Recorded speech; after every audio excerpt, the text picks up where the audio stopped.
நன்றி கெட்ட உலகத்தில் வாழ்ந்து கொண்டு இருக்கிறோம். மற்றவர்களிடம் நன்றியை எதிர்பாராமல் வாழ பழகிக்கொள்ளுவோம்.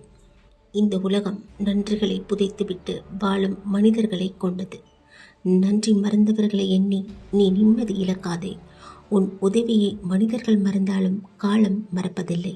தேவை என்றால் பழகுவதும், தேவை முடிந்ததும் விலகுவதும், துன்பத்தில் உடன் இருந்தவருக்கே துன்பம் செய்வதும் மனிதனின் இயல்பு.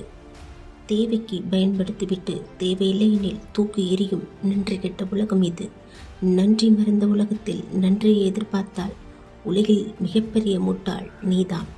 தேவை என்றால் வரும் உறவுகளையும் தேவையில்லாமல் வரும் உணர்வுகளையும் ஒதுக்கி வைக்க பழகிக் கொள்ளுங்கள். நிம்மதி உங்களை தேடி வரும். வாழ்க்கை நமக்கு பல பாடங்களை கற்றுத்தருகிறது. அதில் ஒன்றுதான் யார் யாரிடம் எப்படி பழக வேண்டும், எந்த அளவுக்கு பழக வேண்டும் என்பது. கஷ்டம் வந்தால் கண்டுகொள்ளாத நண்பனும், பணம் இருந்தால் பாசம் பொழியும் உறவும் இருந்தாலும் ஒன்றுதான், இல்லாமல் போனாலும் ஒன்றுதான்.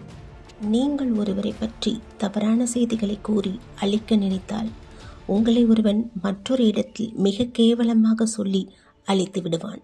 என்றவரை எவரை பற்றியும் புறங்கூறாமல் வாழ பழகிக்கொள்ளுவோம். ஒருவர் இப்படிதான் என மனதால் தீர்மானித்து விட்டால் அவர் நன்மையை செய்தாலும் மனம் குறைகளை மட்டும்தான் தேடும்.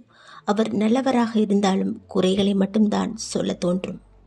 உறவுகளில் பலர் நன்றாகவே நடிக்கிறார்கள். ஆனால் தனக்கு நடிக்கவே தெரியாதென்று சொல்லிக் கொள்கிறார்கள்.